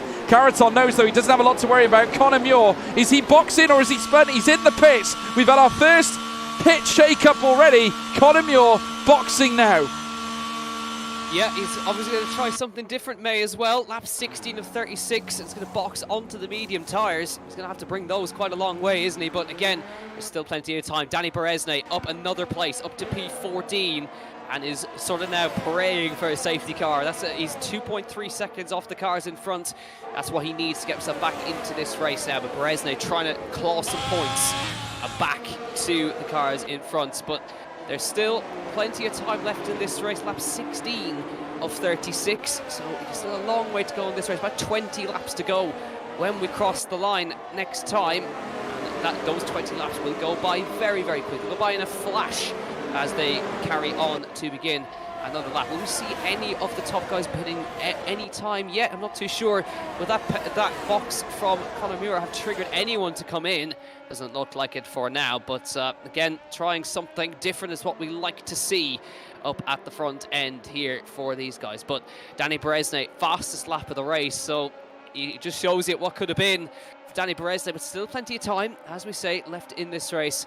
And a good, I have to say, well worked by Luke Smith. They were 1.2 seconds back. He's dragged himself back into DRS and half a second behind Jake Benham now. Yeah, absolutely. Another man who's also dragged them back in. You can also see Butcher has brought himself into the mix too, because remember, Kiefer was leading that train, but they've all since come back into within Delta for DRS, as we're now seeing the top three come together. Hughes as well in behind as well in P4. Jarno Watmere in fifth as well. Currently sits just above 3.5 tenths away from the McLaren of Wilson Hughes. For the back though, Berezne has been charging forward, fastest lap after fastest lap. He's really trying to pull out all the stops to try and close up with Philip Prejneda. Conor Muir obviously making that very early stop, obviously trying to go for an alternate strategy. You could understand it at this point, because if everyone's on the hard tyres, Jack, it might not hurt to do something a little bit different. Yeah, and that's exactly what Luke Smith is going to do. Peels into pit lane, so Luke Smith is the first of the leaders. What a segue. Peel into pit lane. That is a perfect segue. Thank you very much, Luke Smith, as he comes into the pit lane for Alpine. And obviously communication would have been ongoing there between himself and Patrick Seaboss. They're trying something different. Onto the mediums goes Luke Smith. Chana Kinshi is also in the pit lane for McLaren, and he comes in now. Will that trigger some moves up the front end now, as they now see Luke Smith coming in, trying the undercut? This could trigger some moves here in the early phase. Half distance in this race. Caraton getting super close to the rear end of Patrick Seaboss through the middle sector here. Ronar following as well. I wonder who is going to be the first to blink out of these guys. Of course, Alfie Butcher now 1.7 off the back of the cars in front as well. So there is a gap there for some guys to fall into here. Seaboss sort of falling back into the clutches of these guys behind now. Does he stay out? Does he peel in? Let's wait and see. Is there going to be any moves made up here? Will there anybody come into pit lane on this lap? Ronar really dumping his ERS now as they come up towards turn one in this race. Seaboss peels into pit lane, so Caraton stays out as they come up towards turn number one then.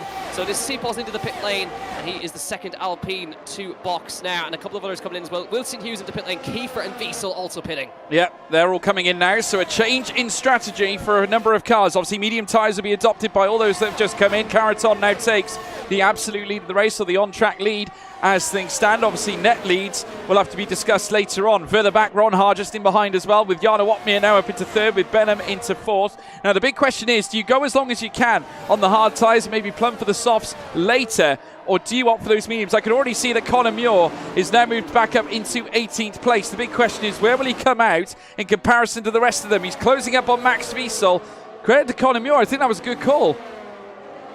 It nearly worked out for Luke Smith. He's just come out behind Wilson Hughes by mere inches, and that's not what he wanted. He wanted to come out behind his teammate here, and Wilson Hughes has managed to just about come out in front of Smith. That is not what he needed here in this race. Almost managed to get himself into what would have been a net P4 with that undercut, but has worked his way up, I think, into a net P5. Caraton in then at the front. Ronar stays out. Otmir is carrying on as well, as is Jake Benham.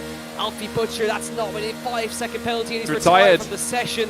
That would have been, obviously, that would have been a death sentence for him. A 5-second penalty would have dropped him to the absolute tail end of the field. That's a shame for Alfie Butcher. Was driving so well. Caraton in then. We're watching to see where does he come out relative to Seaboss. Of course, that's the big question. Caraton out of the pit lane now. Seaboss coming through the first corner. Watch for Caraton here. Is he going to get the overcut done on Seaboss here? This would be excellent if he does. I don't think he's going to clank it out in front of Seaboss. He won't need side by side. They will go mere inches between them. Seaboss comes out in front though, but a safe move from Caraton there. He comes out in front of Wilson Hughes, and that's what he needed really. Yeah, in front of Wilson. Absolutely right on those medium tyres as well, making his way through the next right as well at Ferradura.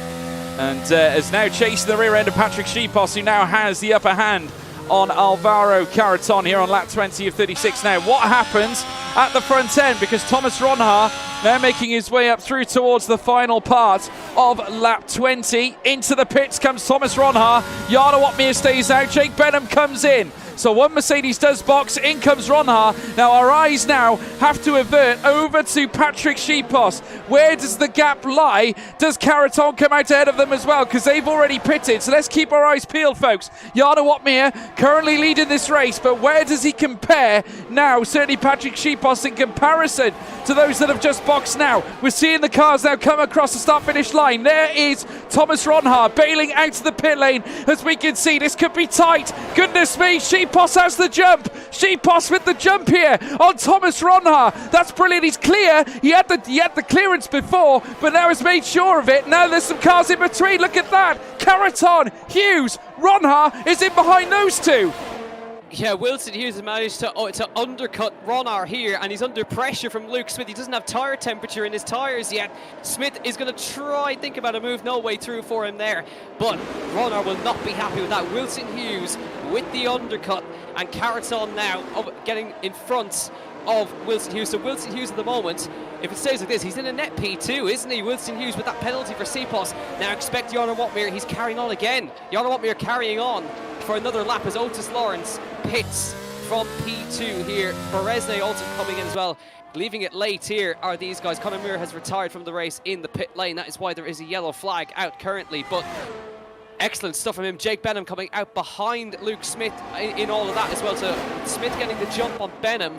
So interesting stuff across the board here, but the key one there was Hughes getting it done on Thomas Ronha, but the thing is, he's got fresher tyres than the guys in front of him. Yeah, absolutely. Caraton, though, also plumbed for that earlier stop too, and has actually managed to hold on to his position ahead of Wilson Hughes. Hughes finishing ahead of Thomas Ronha. That's the biggest shake-up so far in terms of where the strategy has gone.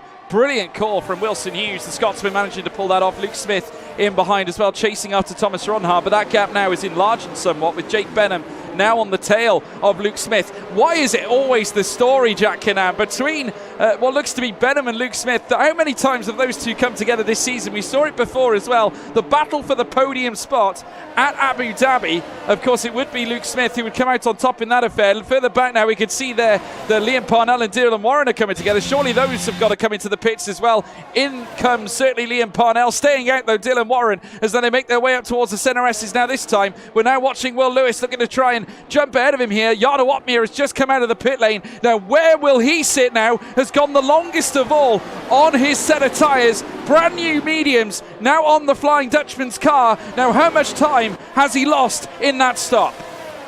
He's going to come out at the tail end of that group, I think, just behind Marcel Kieffer. But the key thing there is that he's got 4 lap fresher tyres than Schipos, and basically 2 lap fresher tyres than everybody in front of him. So not a bad call from Jarno Watmir there. He's left it late to come in, so he's got the freshest tyres of everybody in front of him.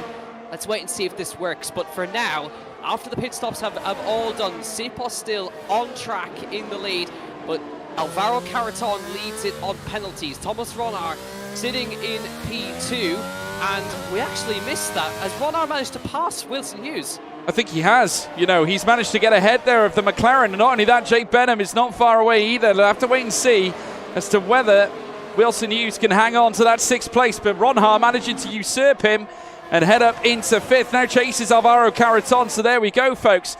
That just goes to show, get your tyres warmed up, and that's what you can get out of them. And certainly now Ronha chasing after Alvaro Caraton. I tell you what, we're going to be in for a hellacious finish at this Brazilian Grand Prix. And look at the cars that are all pretty much all in a row right now. You've got Schipos there in 3rd, in behind Caraton as well, with Ronha there in behind as they now make their way down in towards Decidia de Lago, and very shortly through towards the Ferragura, in towards the next right, before then commencing Sector 2. It's still currently Schipos, your net leader. Of course, you've got to factor in the fact that there are seconds of time penalties to be enlisted, and at this point Schipos will take a severe placement drop at the end of this race should it stay like this. Yeah, he's going to fall quite a ways down the order is Patrick Schipos. So Ronha getting the move done on Wilson Hughes. That obviously may have been a mistake from Wilson Hughes that we just didn't see, but he managed to get the job done nonetheless. So important move there from Thomas Ronha, because that gets him a car clear of his championship rival Jake Benham, who's still in the mix here. P7 on track currently, but of course remember that is P5 after the top 2 take their pit stop. So here comes Carrots on now on Sipos. Sipos won't fight this too hard, but Ronar might try to follow through the 3 wide. Here comes Ronar up the inside of the 2 of them. Late on the brakes, Thomas Ronar, the double overtake. He takes the lead in stunning fashion here at the Interlagos in Brazil. Can he hang off Carrots on now? Here comes Carrots on now, in behind the Haas. He's going to sit and be patient, but Ronar, that was clever, that was brilliant, and he takes the lead in Brazil. Fantastic move there from Thomas Ronhart, 3rd place now on track. Technically, your net race leader, doing both Patrick Schipos and Alvaro Carreton at the commencement of lap 25 of 36, and that is absolutely sensational there from the Dutchman, showing all the skill that we've expected to see from him all season long, and it's sensational that we haven't seen more from Thomas Ronhart this season. Of course, dueling with the likes of Barry Burham at the very start of the season, where penalties would undo his record. Now the shoe's on the other foot because Patrick Schipos has got the 3 seconds, but nevertheless he is overtaking him on track here now. Carreton now chasing after the Dutchman as they now work their way through the final parts of lap 25 of 36. Will Lewis still with the on-track lead, with Dylan Warren just in behind him here, but when they box, they're going to certainly face a huge disadvantage. Is now into the inside, defending their Alvaro Carreton as they work their way through. Schipos looking so venomous, and also Wilson Hughes looking to get himself further up into this race. Yeah, absolutely. But I tell you what, Carreton is still in good shape here. Ronar has used up a good chunk of ERS. He's got only 20%. Carreton still has nearly 60%. So there's still very much a chance here for Carreton. Do not count him out as they catch up to the leaders here. Wilson Hughes challenging Sipos, Benham as well. That battling, though, has dragged Jarno back into the fight here. He's P9 in front of Marcel Kiefer, who's gone with him. And he's got the tyres as well. And he's got the tyres here. So do not rule out Jarno Watme here. He's got the freshest tyres of everybody in front of him. I mean, when you look at the tyres on Luke Smith's 8-lap-old mediums, Jarno's only 3 laps. So this is big. And we all saw his record on fresher tyres at the USA, because remember when the rain came down, he was on the freshest compound of them all. It paid off for Jarno Watme. He was overtaking left, right and centre. The question is, can he do it in a slick compound situation? That's what he needs to do. So we'll have to wait and see. Coming through now towards the start-finish straight now, once again in towards the centre S's.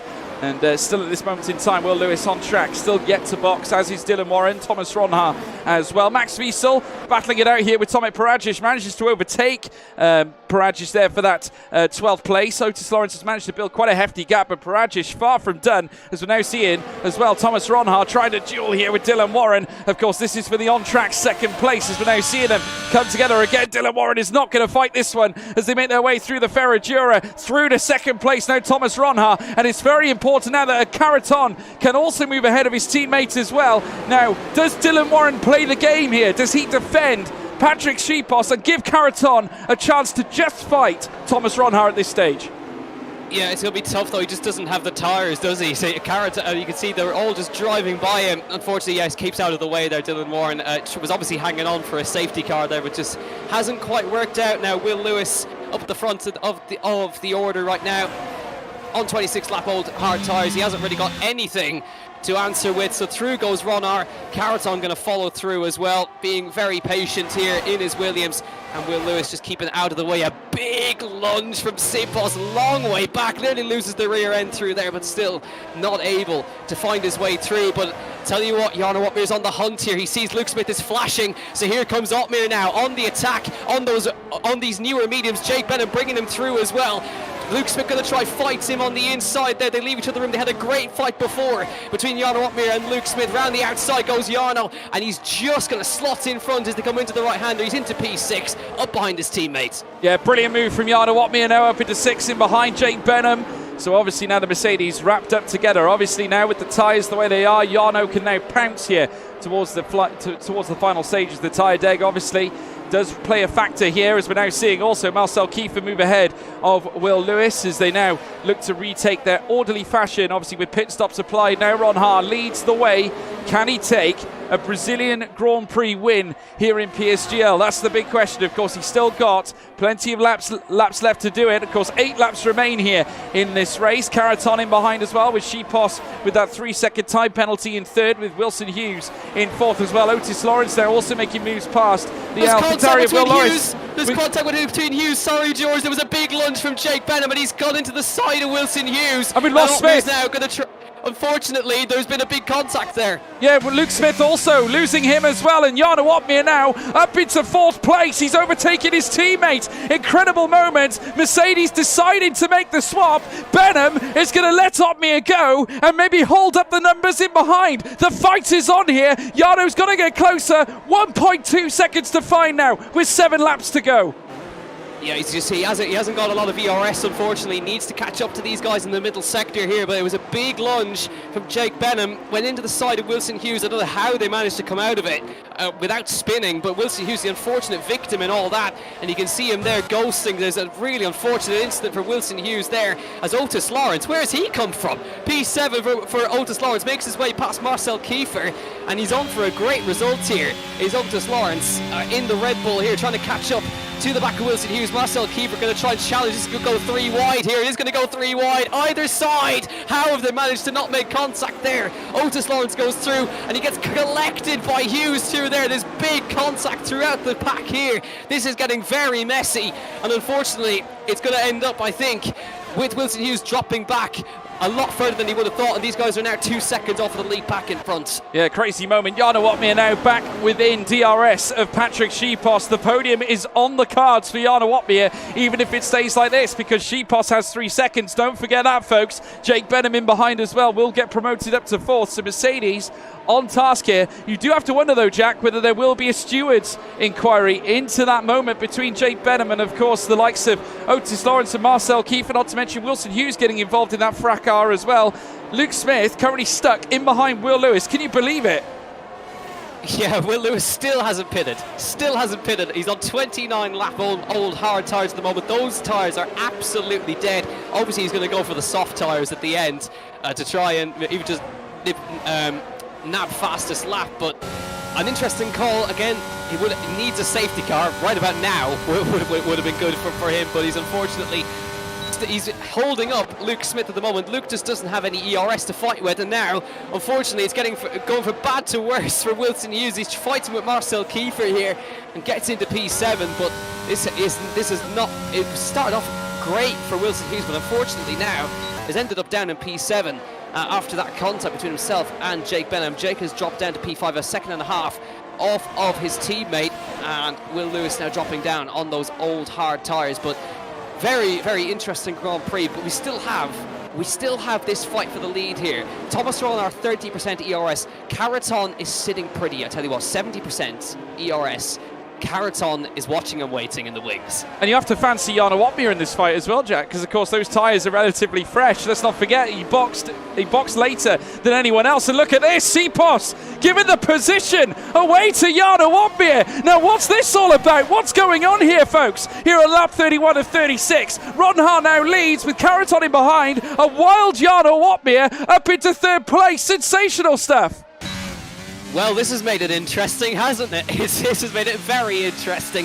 Schipos, I didn't quite catch it. It seems to just let him straight through. He has got the penalty, of course, but very interesting. P3 for Jarno Opmeer it is then, as he tries to charge up to the rear end of Caraton and Ronard. This is a very, very intriguing race here at Interlagos. The only thing is, Opmeer has got virtually no ERS, needs to save up as much as he can. Caraton is in the best position at the moment, but Ronar in the lead on track, as he has been many times before, George. He's led on track so many times before, but has never been able to convert it. He's got 3 laps to hang on.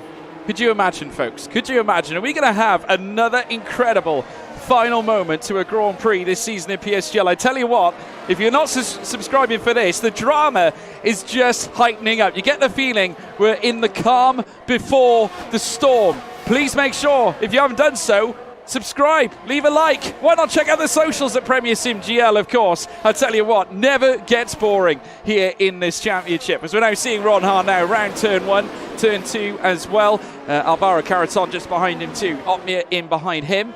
0.4 of a second in between Caraton and Opmeer, with Schipos now losing time. I tell you what, 0.8 now behind the Flying Dutchman, with Jake Benham 1.4 seconds doing the teammate job. The teammate favours for Jarno Opmeer. Those two obviously working together in this PSGL Brazilian Grand Prix. But another sensation here on lap 33 of 36 as now they work their way through this next right. And Opmeer looks very dangerous. He's already breaking to within 3.5 tenths of a second of Caraton. I tell you what, hold on to your hats, folks. We're in for one hellacious race here at Brazil.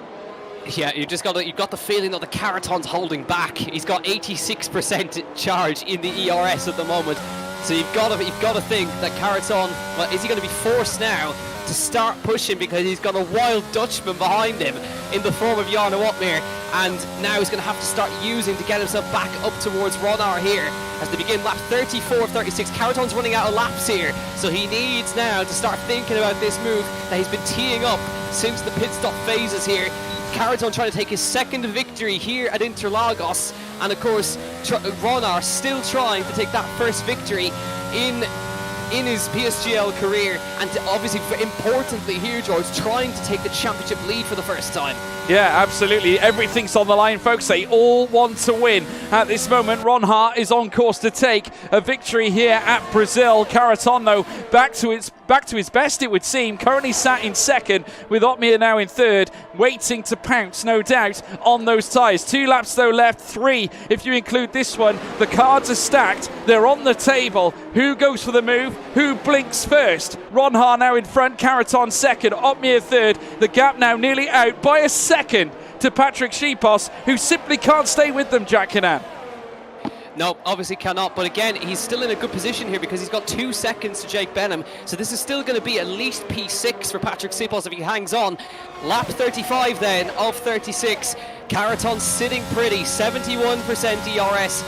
Nobody else has anything really to challenge him, George. He has got older tyres, but he's got that extra ERS up here at the front of the field, which will prove crucial. You've got to think that this is going to be another last lap move if he can hang on, of course, and he needs to make sure he stays close to Thomas Ronar here going on to the final lap in just a few moments' time. But you've got a feeling Caraton might just have this one.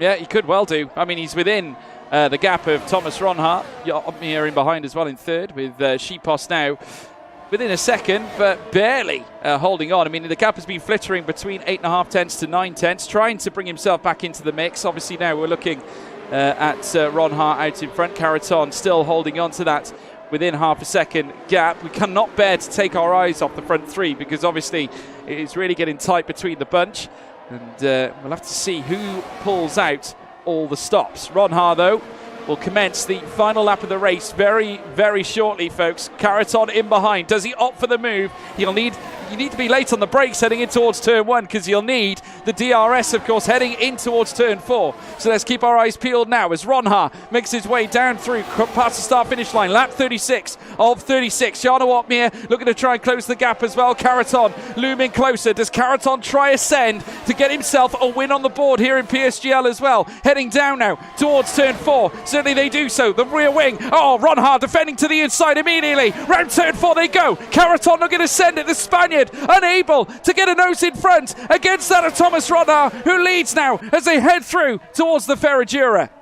Has he left it too late? Has Caraton left it too late? He might have just done so. He might have just handed this one to Ronar. There's a half a lap to go. Great defence from Thomas Ronar going to the left-hander there. But there's still the run for the line here. Has Caraton left this one too late? Has the win finally come Ronar's way? Coming through the last 2 corners now. He's held on since the very beginning of this Grand Prix, but there's only one more corner to go and one more run for the line. He's got 15% more ERS. Big moment for Caraton, though. He's lost the rear end going through the final corner. A long wait has finally come to an end. Up towards the line, Thomas Ronar wins the Brazilian Grand Prix and takes his first ever PSGL PCF1 victory. Caraton left it too late. He finishes in P2. Jarno Opmeer finishes on the podium in P3.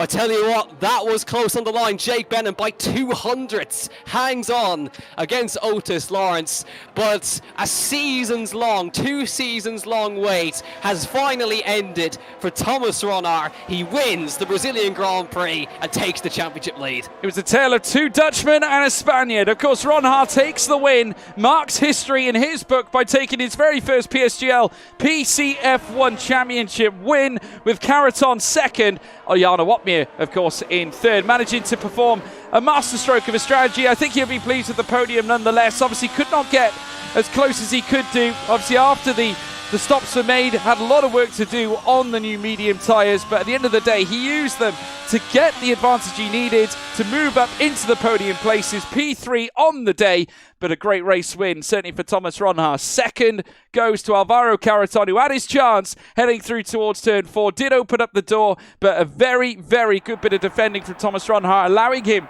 to keep the position. You remember, you saw him there, just dive to the inside, immediately knew what was coming, defending the approach from Alvaro Caraton, and therefore takes his first win this season and in this championship as a whole. Great moment for him. He will celebrate. Obviously, credit to Jarno Whatmere as well. The strategy decision was the right one, just wasn't enough to take top spot. But he will take a podium, and the points gap will be reduced between him and Jake Benham as well. All this mean, folks, all this does mean is that the championship fight is even more hotly contested. Now we've had several drivers take wins this season. It is going to open up the door to what will be a classic PSGL championship.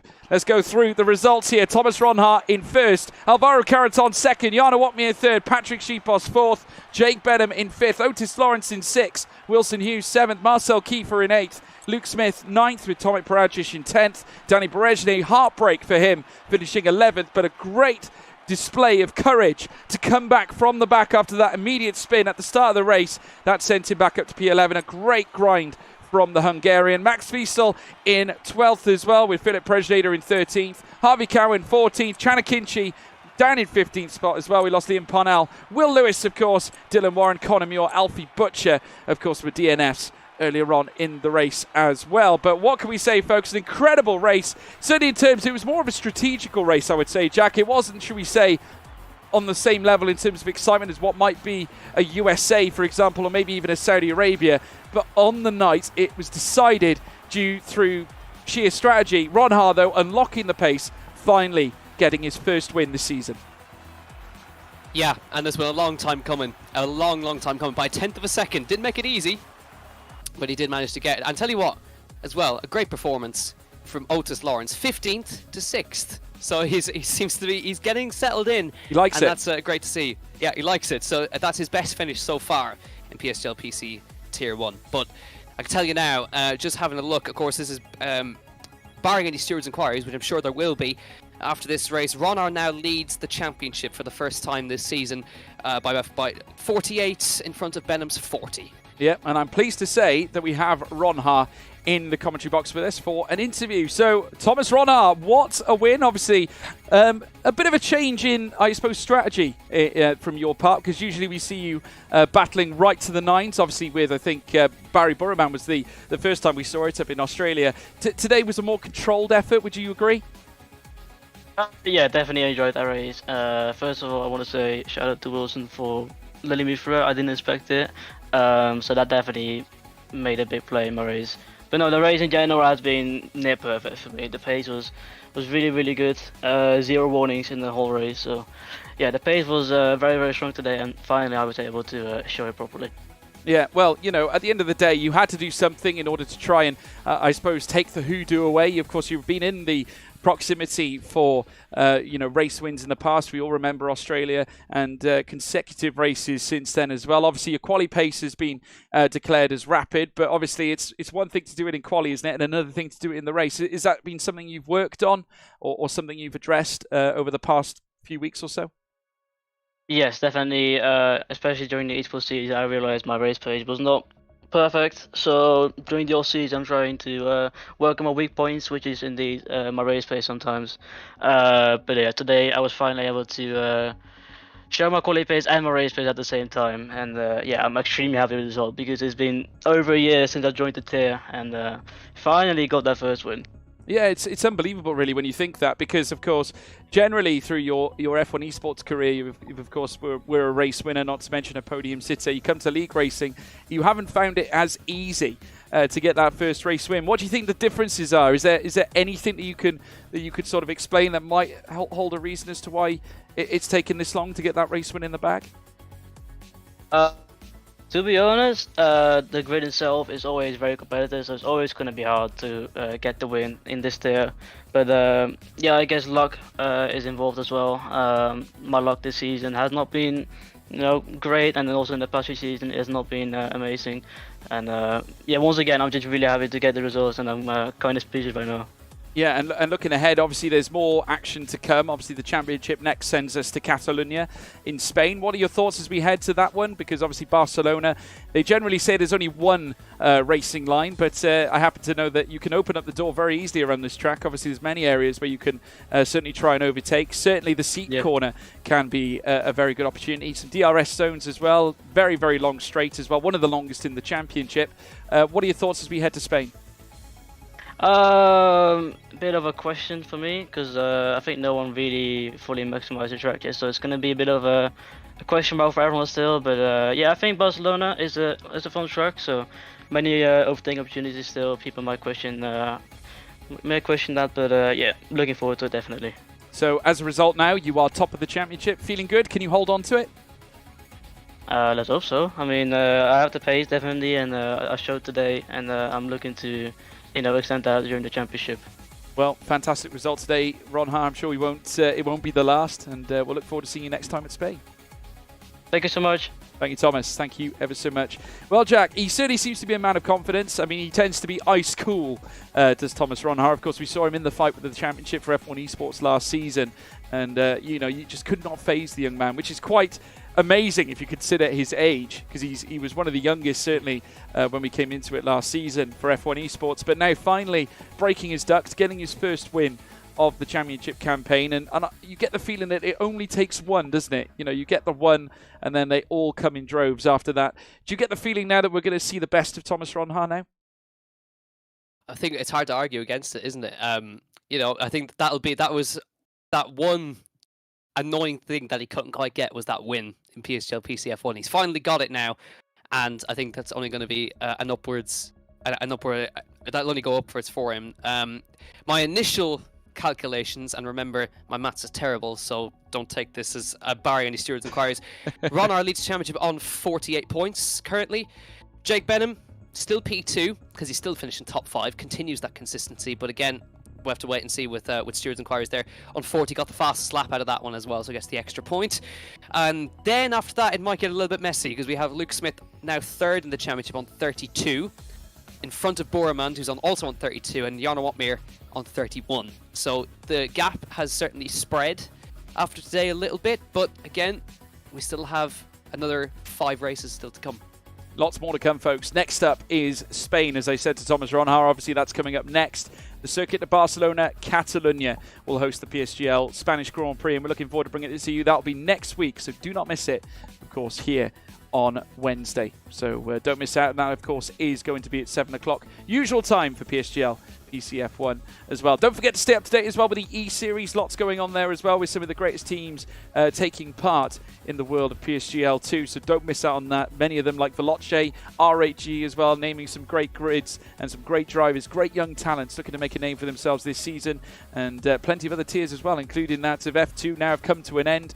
Lots of great drivers now looking to try and get into PCF1. Also trying to get into the F1 Esports Challenger Series, so they can put themselves on the radar for F1 teams for the brand new F1 Esports Pro Championship Season 2023. Obviously, folks, if you haven't done so already, please make sure you subscribe to the PSGL YouTube channel. Of course, you can stay up to date with when we go racing. When every time we hit live, you'll find out about it if you hit that subscribe button. Don't forget to leave a like as well, folks, if you've enjoyed the stream. My name, of course, has been George Morgan. His name has been Jack Canan. You can find PSGL as well on social media on Premier Sim GL. That's on Twitter and Instagram. You can find them all on there as well. Stay up to date with the highlights when they go out as well. I happen to know that we've got a brand new highlights guru working extremely hard here at PSGL.